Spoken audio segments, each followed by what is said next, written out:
As soon as Jessica left for her so-called business trip to New York with her lover, not that she thought I knew, I wasted no time. The moment her car disappeared down the driveway, I sprang into action. I wasn't going to sit around wallowing in heartbreak or demanding answers she'd only lie through. No, I had something far more effective in mind. The first move was financial. I logged into our joint accounts and, with steady hands, moved every cent into my personal savings. I didn't do it out of spite or greed. It was about reclaiming what was mine, what I had worked for while she played house and planned her betrayal. I left just enough in the account to make her notice. Not enough to ruin her trip outright, but just enough to disrupt it. She'd feel it. Next, I erased her from my digital life. I took her off our shared phone plan, blocked her number on my phone, scrubbed her from social media. No texts, no calls, no desperate apologies. I made sure she would have no easy way back in. The silence would be louder than any fight we could have had. But what really sealed the deal, what made it all so perfectly satisfying, was the reaction from her mother. The very next day, I got a call. Her number lit up my screen like a flare before the explosion. As soon as I answered, she launched into a tirade. "Selfish bastard," she screamed. "Because of you, she can't enjoy her trip with a real man." I paused for just a moment, let the venom sit, then replied coolly, "If he's a real man, he can pay for her escort services." The line went dead quiet. I didn't need to hear anything else. Her gasp told me everything I needed to know. I had hit the mark. I hung up. That was the last time I spoke to any of them. You see, I didn't fall apart. I didn't beg or grovel. I didn't lose sleep wondering why. I already had the answers, laid out in affectionate text messages, travel plans, and a level of deceit I couldn't have imagined from someone I once shared everything with.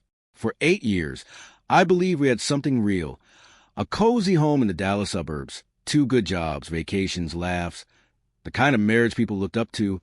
But behind all that was a slow decay. Jessica stopped talking to me the way she used to. She became secretive, always on her phone, angling away from me like I was an intruder. Late nights at the office became routine, and my gut started sending signals I didn't want to hear. One night, she left her phone beside her in bed. A message lit up the screen, and I couldn't ignore it anymore. I picked it up, handshaking. What I found was confirmation of everything I had feared. Texts filled with intimacy and excitement. None of it for me. There were details about the New York trip. Plans she pretended were for work. In that moment, something broke, not just my heart, but my belief in what we had. She had chosen someone else.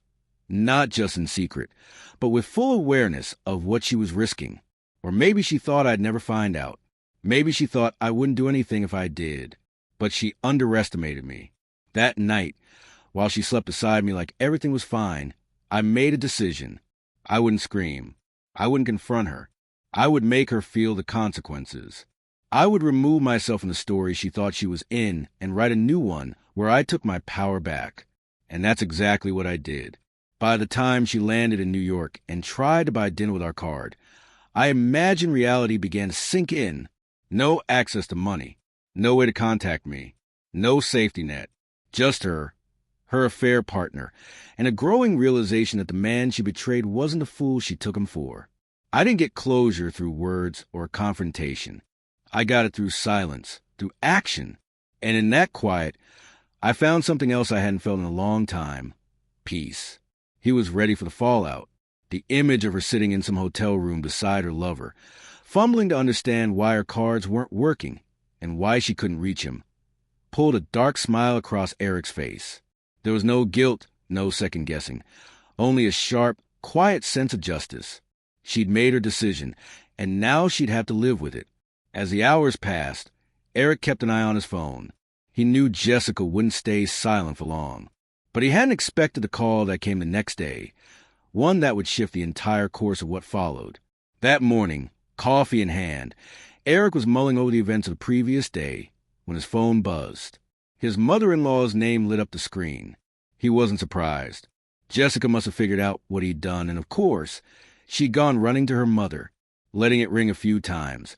Eric braced himself for the inevitable. When he finally answered, her voice blasted through like a hurricane. "You selfish bastard," she screamed, fury dripping from every word. "Because of you, Jessica can't even enjoy her trip with a real man."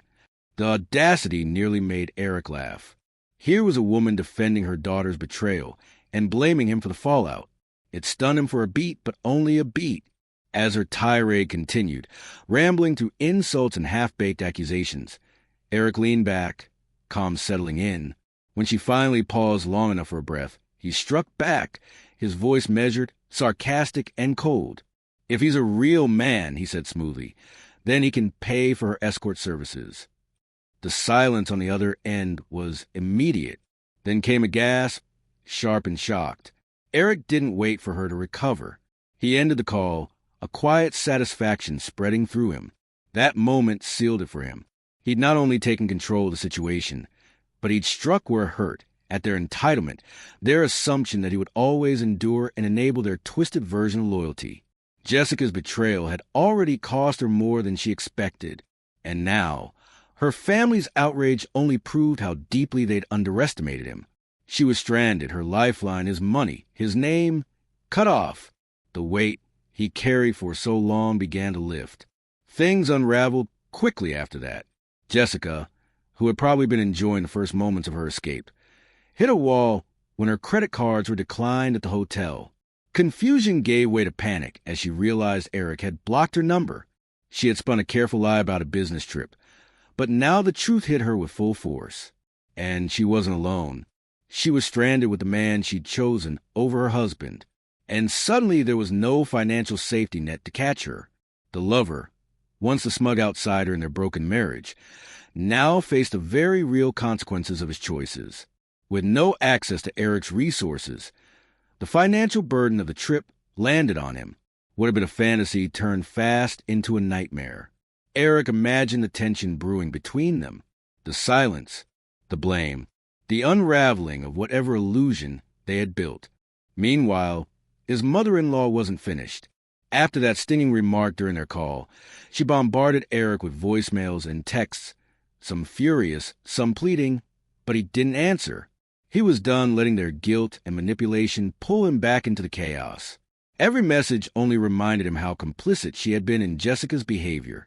For Eric, the sense of freedom was profound. The lies and deception no longer had a hold on him.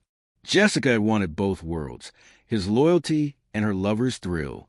But in the end, she lost everything. And Eric, he was finally free. The betrayal that once tore at him was now a distant shadow behind a bright horizon ahead. He had taken the hardest path, one paved with pain and anger, but it had brought him here, to clarity, to strength.